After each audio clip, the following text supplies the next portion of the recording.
pero hindi po napatunayan yun. Hindi po inaakso-akso. Kasi mismo yung nagpupunta po nagbabalot dito mo sa nakareklamo. Nagtataka ka ba sa dinami-dami ng tao sa San Agustin?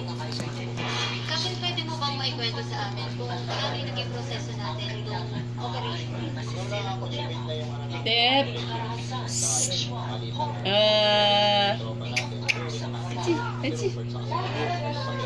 Ngayon yung bilipat sa operation natin, operation namin yun, paninindigan namin yun. Boy. Kaya kasi namin trabaho, hindi ilang tao na nasa paligid. Achi. So